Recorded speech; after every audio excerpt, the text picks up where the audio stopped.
কক্সবাজারে সংবাদ সংগ্রহ করতে গিয়ে হামলার শিকার হল দেশ টিভি, ৭১ টেলিভিশন, চ্যানেল 24 সহ জাতীয় ও স্থানীয় সংবাদ মাধ্যমের কর্মীরা।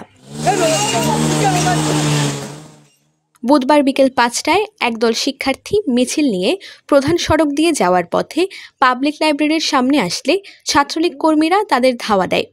এ সময় এক টমটম চালককে মারধর করার সময় কয়েকজন সাংবাদিক এগিয়ে আসলে তাদের উপরও হামলা করে ছাত্রলীগের কর্মীরা।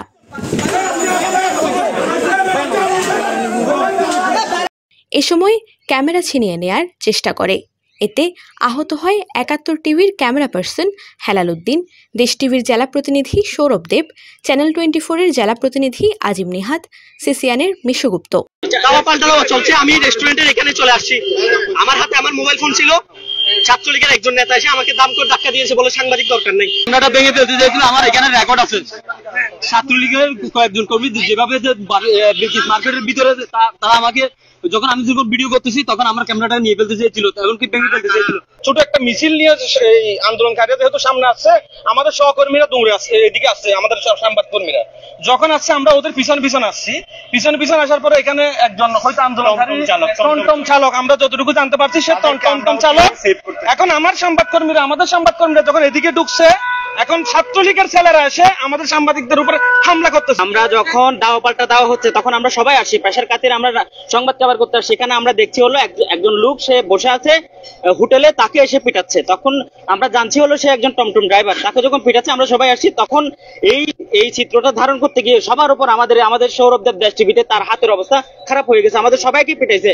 সে নিজেও বলতেছিল টমটম চালক, তার উপরে যখন হামলা হচ্ছিল আমরা সবাই তাকে, এবং সেখানে আওয়ামী লীগেরও কয়েকজন ছিল, তারা হচ্ছে গিয়ে তাকে সেভ করার জন্য তাকে চেষ্টা করছিলাম।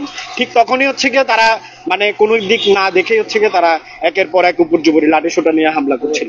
আসি তাদের কয়েকজন নেতাকর্মী আমাকে বলে, চেট দিয়ে বলে যে তুমি কি স্ট্যাটাস দিছো, তুমি এখান থেকে চলে যাও। এখানে আমরা এক পক্ষ হয়ে আমরা কিছু করতেছি না। এখানে আমাদের হুমকি দেওয়ার, আমাদেরকে থ্রেট দেওয়ার কোনো কিছুই আমরা আসলে দেখছি না। এটি বিষয় দুঃখজনক। এখন আমি আশা করছি সাংবাদিকদের নিরাপত্তা যেন থাকে।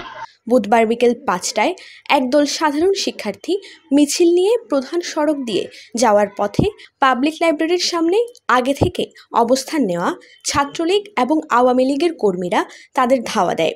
এ সময় এক টমটম চালকের ওপর হামলা করতে গেলে কয়েকজন সাংবাদিক এগিয়ে আসলে তাদের উপরও হামলা করে ছাত্রলীগের কর্মীরা। দেশে সাধারণ শিক্ষার্থী, বিএনপি এবং আওয়ামী লীগের পাল্টাপাল্টি অবস্থানের সংবাদ সংগ্রহ করছে সারা দেশসহ কক্সবাজারের সংবাদকর্মীরা। সাংবাদিকদের ওপর এমন হামলা ধিক্কারজনক দাবি সংশ্লিষ্টদের। News desk, TTN.